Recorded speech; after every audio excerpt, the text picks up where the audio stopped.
इस्लाम को लेकर कुछ ऐसी धारणाएं हैं कि इसमें तस्वीर खिंचवाना गुनाह है या संगीत बजाना गुनाह है, सूद और ब्याज की मनाही है, तो कारोबार कैसे होता है।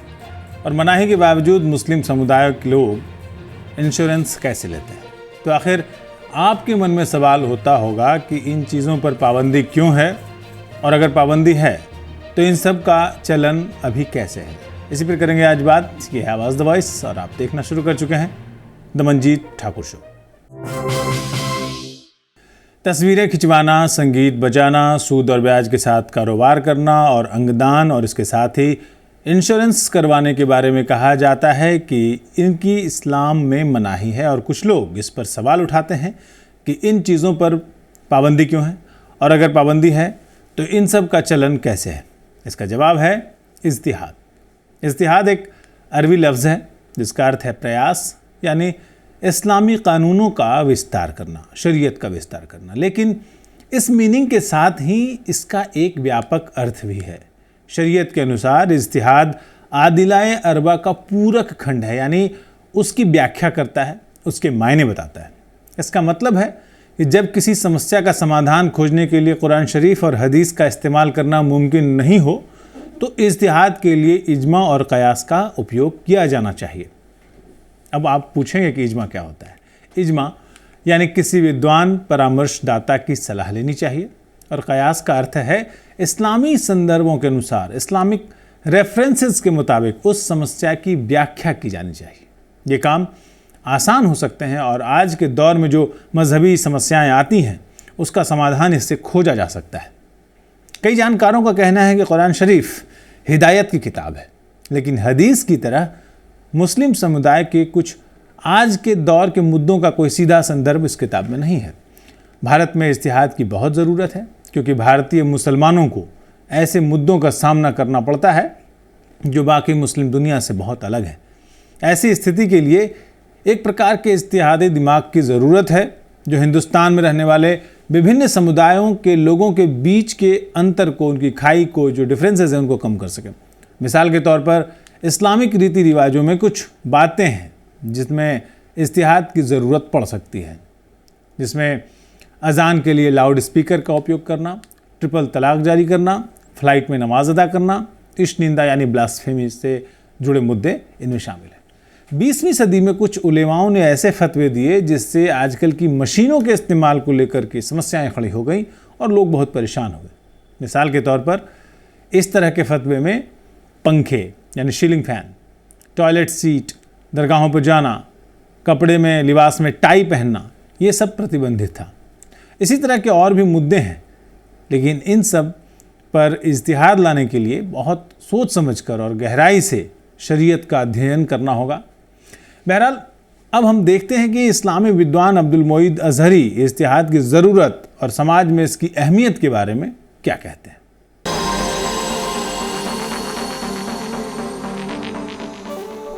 इज्तिहाद के मामले में सबसे पहले ये समझने की ज़रूरत है कि इज्तिहाद की ज़रूरत कब पड़ती है।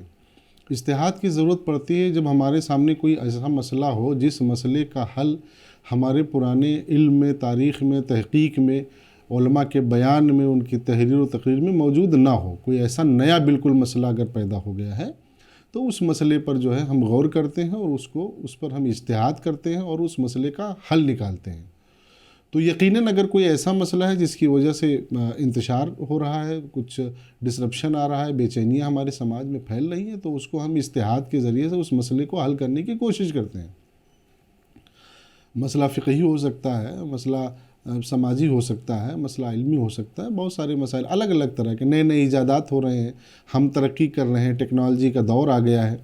सारी चीज़ें जो है आज के टाइम में जो है सब टेक्नोलॉजी पर टिकी हुई चीज़ें हो रही हैं। तो आप टेक्नोलॉजी के ज़रिए से हम जब दीन की बात करते हैं, तबलीग की बात करते हैं या रिफॉर्मेशन की बात करते हैं, तो कभी कभी कोई ऐसे मसले भी सामने आ जाते हैं जिससे लगता है कि अब पता नहीं इस्लाम में इसकी इजाज़त है या नहीं है।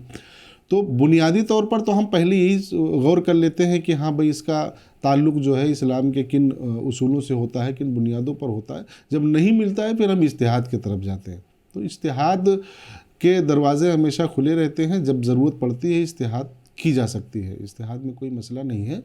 और रही बात इसकी कि दीन और जो मज़हब का टकराव है, बल्कि टकराव नहीं, असल में मज़हब जो है ना वो एक लिमिटेड एक्सेस के साथ है, लिमिटेड क्या कहते हैं इसका स्कोप है। दीन जो है उसका स्कोप बड़ा है। मसलन मज़हब जो है वो तरीक़ा है, हम नमाज कैसे पढ़ेंगे, हम रोज़ा कैसे रखेंगे, हज कैसे करेंगे, अगर शादी करनी है तो निकाह कैसे होगा, फिर उसके बाद अगर जो है क्या कहते हैं हम अगर मैयत हो गई है तो उसका गुस्ल दफन क्या होगा। दीन क्या है? दीन निज़ाम की बात करता है कि आपका क्या कहते हैं माशरती निज़ाम क्या है, सोशल सिस्टम आपका कैसे होना चाहिए, आप माशरती निज़ाम कैसे कायम करेंगे, इकॉनमी के लिए आप कौन सा निज़ाम कायम करेंगे जिससे इंडिविजुअल ग्रोथ के साथ साथ एक जो है वो कलेक्टिव ग्रोथ हो, पूरी कम्युनिटी की ग्रोथ हो, सब पूरी कम्युनिटी के क्या कहते हैं आमदन का ज़रिया कैसे बने, और एक दूसरे के साथ मिलजुल कर रहने के लिए क्या निज़ाम कायम करना चाहिए, कौन से उसूल कायम करने चाहिए जिससे किसी के साथ नाइंसाफ़ी ना हो, जिससे कोई सिर्फ गरीब से गरीब ना होता चला जाए, कोई अमीर से अमीर ना होता चला जाए, क्या बैलेंस अपनाना चाहिए कि लोगों के ज़रिए माश के जो है क्या कहते हैं मसाइल हल हो सके। तो ये अनफॉर्चुनेटली पिछले 1-2 सदी में कह सकता हूँ, 2-3 सदियों से कि हमारा जो दीनी तसव्वुर है वो मज़हब में सिमटता चला जा रहा है। तो ज़रूरत इस बात की है कि मुसलमानों को ख़ास तौर से ये भी समझने की ज़रूरत है कि दीन जो है वो सिर्फ मज़हब नहीं है, मज़हब से ऊपर उठ करके आप इकॉनमी की बात करें, आप पॉलिटिक्स की बात करें, आप सोशलिज़म की बात करें, आप जस्टिस की बात करें, इन तमाम चीज़ों ये वो चीज़ें हैं जो जिसका तस्वुर हमें दीन से मिलता है।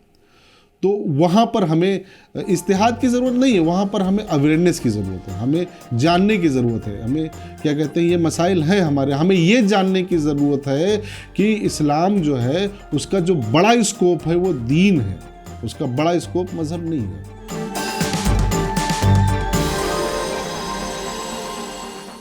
और अब सुनते हैं मुफ्ती अहमद शम्सी को, जो अल कुरान अकादमी कैराना में उसके निदेशक हैं, और वो बता रहे हैं कि कैसे इज्तिहाद के ज़रिए हम झगड़ों को, आपसी फसादों को कम कर सकते हैं।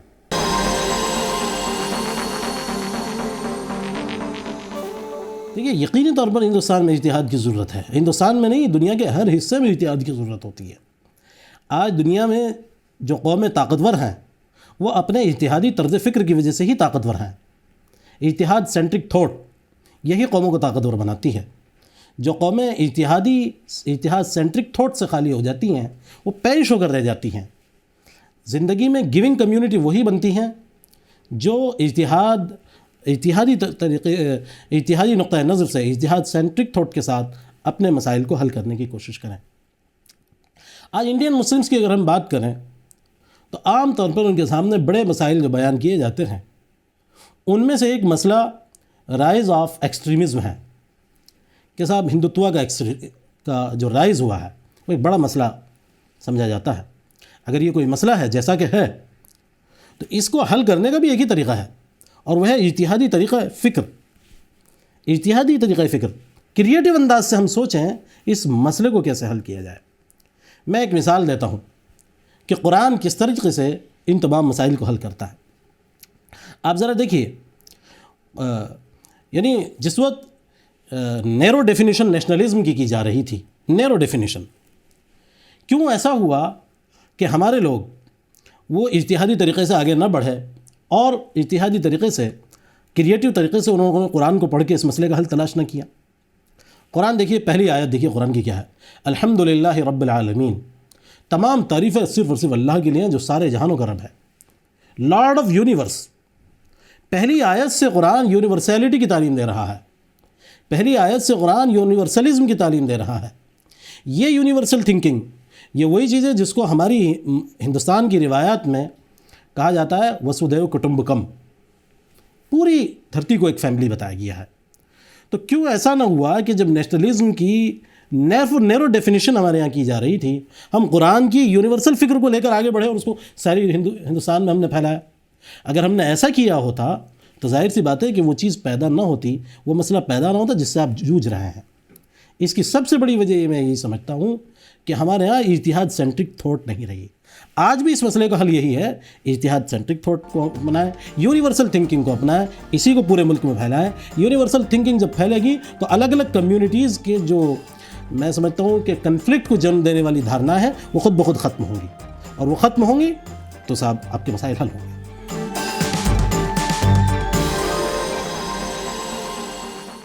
इज्तिहाद की ज़रूरत और इसके विस्तार पर अब हम बात करते हैं आवाज़ द वॉइस हिंदी के संपादक मलिक असगर हाशमी से।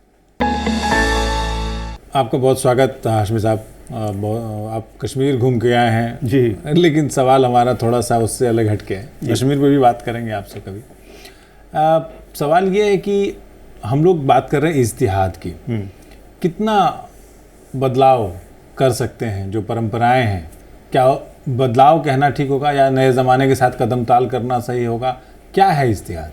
जैसे इस्लाम के बारे में कहा जाता है कि मॉडर्न मज़हब है, ये दूसरे मज़हबों के मुकाबले में ये नया है। हाँ। तो वैसे ही वो थोड़ा सा एडवांस ऐसा मानते हैं कि थोड़ा सा इसमें नज़रिया थोड़ा और ज़्यादा स्पष्ट है। इसके अलावा लोग ये मान के चलते हैं कि इस्लाम में जो किताब में जो कह दिया गया वही है और इससे इतर कुछ नहीं है। आप उस पर सोच नहीं सकते, आप एक तरह से देख सकते हैं। लेकिन कई बार और बार बार जब भी वक्त की ज़रूरत हुई, लोगों ने उसी कुरान की मदद से नए रास्ते निकाले हैं। उसी को इज्तिहाद कहते हैं हम, कि हमें जब ज़रूरत होती है, जब कुरान में है कि आप फ़ोटो खिंचाना मना है, बनाना भी मना है, लेकिन अगर हम उस हिसाब से चलेंगे तो जाहिर सी बात हमारा तो कोई काम ही नहीं होगा, हमारा तो आधार कार्ड भी नहीं बनेगा, हम हज करने भी नहीं जाएंगे। तो लगभग 100 साल पहले ही इस पर इज्तिहाद हो गया था कि आप फ़ोटो खिंचा सकते हैं। वक्त की ज़रूरत है, ये वक्त की ज़रूरत है। अच्छा, मैं एक और सवाल इससे जुड़ा हुआ पूछना चाहता हूँ। अकबर या बाकी मुग़ल बादशाहों की हम तस्वीरें देखते हैं, क्या उस समय कैसे रास्ता निकाला गया होगा कि पोर्ट्रेट बन सकते हैं, पेंटिंग हो सकती है? देखिए, उनका तो एक अलग मामला है, चूँकि राजा और बादशाह हैं। हाँ, बादशाह हैं, तो खैर हम उस पर नहीं जा सकते कि उन्होंने इस्लाम का कितना पालन किया या नहीं किया, हम उस पर बात ना करें, बल्कि इस पर बात करें कि इज्तिहाद पे हम संभावनाएं जो ये मान के चलते हैं कि खिड़की हमारी बंद है, तो हम नई खिड़की बार बार कई खिड़कियाँ खोल सकते हैं। जैसे अभी हम लोग थोड़ी देर पहले बात कर रहे थे कि पंखे पर या टॉयलेट सीट के इस्तेमाल पर, इस पर पाबंदी थी। ये इसको कैसे सुलझाया गया फिर? जब भी कोई भी मसला आता है, जैसे अब मेरी उम्र आपसे ज़्यादा है बेशक, तो जब मैं डॉक्टर के पास गया अपने मर्ज़ को लेकर के, तो उन्होंने कहा कि आप कोशिश कीजिए कि ज़मीन में मत बैठिए, अगर आपको बैठने की ज़रूरत हो तो आप कुर्सी पे बैठिए। तो वो जो है टॉयलेट का जो सीट है जिसकी बात आप कर रहे हैं, कमोड की बात कर रहे हैं जी, तो वो अगर किसी को घुटने की शिकायत है, उसमें डॉक्टर ने मना किया है, तो वो फिर वो कैसे इंडिया में बैठेगा? तो जाहिर सी बात है कि अच्छा, ये किसी एक आदमी का मामला नहीं है, पूरे दुनिया में मुसलमान बसते हैं और कहते हैं कि दूसरी बड़ी आबादी है दुनिया की। हाँ। तो जाहिर सी बात है कि एक उम्र के बाद वो बीमारी तो होगी, तो एक रास्ता तो निकलेगा। अगर आप उसका रास्ता नहीं ढूंढेंगे तो फिर आप उसी मर्ज में डूबेंगे। तो जो आलिम हैं उनके पास लोग शिकायत लेके जाते हैं या अपनी जो तकलीफ़ लेके जाते हैं, समस्या लेके जाते हैं कि साहब इस पे कुछ है क्या? जाहिर सी बात है कि 1400 साल पहले कोई कमोड की कल्पना भी नहीं हो सकती। हाँ। लेकिन वक्त के ज़रूरत के हिसाब से फिर उसको उसमें से इशारतन, मतलब ऐसा नहीं कि उसमें कुरान शरीफ में लिखा हुआ कि हाँ यहाँ हम कर सकते हैं टॉयलेट, तो संकेत जो होता है कुछ उसके हिसाब से मिला करके जोड़ करके फिर वो रास्ता निकालते हैं कि आप टॉयलेट इस्लामी कानूनों के बीच में से रास्ता निकालते हैं कि नए ज़माने के हिसाब से। जी बिल्कुल। अच्छा, क्या किसी जानकार ने लिखा है कि जो भारत में बहुत किस्म के लोग रहते हैं, बहुत सारे मजहबों के लोग रहते हैं, उनके अगर हम इज्तिहाद को ठीक ढंग से के बीच में से रास्ता निकालें तो हमारी जो मिली जुली संस्कृति जो तहजीब है वो और अच्छी और बेहतर हो पाएगी। देखिए, इसी इज्तिहाद का ही तो नतीजा है कि हमारे बीच में भारत में जितनी घनिष्ठता है, जबकि हम लोग अलग अलग मज़हब के हिसाब से अलग अलग धुरी के लोग हैं, ठीक है, लेकिन हमारे इतने साथ में इतनी घनिष्ठता है कि हम तो एक दूसरे के हो लिया। हम आपके कल्चर को मानते हैं और वो जो है सो आप मेरी मानते हैं, इस तरीके से। लेकिन अगर आप सऊदी अरब में जाके ये कल्पना नहीं कर सकते। ये इसी भारत का नतीजा है। और इस तरह के जो इज्तिहाद हुए वो भारत में ही संभव थे, चूँकि इस तरह की आबादी है, तो हमने बहुत सारे ऐसे रास्ते निकाले हैं इज्तिहाद के माध्यम से, तो और भी रास्ते निकलेंगे इसमें, और वो पॉजिटिव होंगे, जी, जाहिर जी, है। जी। वो तो मलिक असगर हाशमी कह रहे हैं कि जो इज्तिहाद है उसके तरीके से हिंदुस्तान की जो हमारी मिली जुली तहजीब है उसको और बेहतर और खूबसूरत और सुगंधपूर्ण बनाया जा सकता है। बहुत बहुत शुक्रिया मलिक असगर हाशमी इस छोटी सी बातचीत के लिए। बढ़ते हैं कार्यक्रम में आगे। मामला मजहब का हो तो ये बात ध्यान में रखनी चाहिए कि आस्थाओं पर हथौड़े से चोट नहीं की जा सकती। मजहब में जितना मुमकिन हो सके उसके दायरे में रहकर हमें नए ज़माने से कदम ताल करना चाहिए और इस बात को आवाम तक पहुंचाना चाहिए और कोशिश करनी चाहिए कि किसी व्यक्ति की धार्मिक भावना को ज़रा भी चोट न पहुंचे। बेशक अपने धर्म के प्रति आप आदर रखें, उनका पालन करें, लेकिन साथ ही आवाज़ द वॉइस की तरफ से हम आपसे अपील करते हैं कि पानी बर्बाद न करें। हो सके तो बरसात के सीज़न में पेड़ पौधे लगाएं। बेतहाशा गर्मी हो रही है, जलवायु परिवर्तन से निपटने का एक बड़ा तरीका यही है कि आप पेड़ लगाएं। आज इतना ही, फिर मिलते हैं अगले हफ्ते किसी अहम मुद्दे पर चर्चा के साथ। दीजिए विदा, नमस्कार।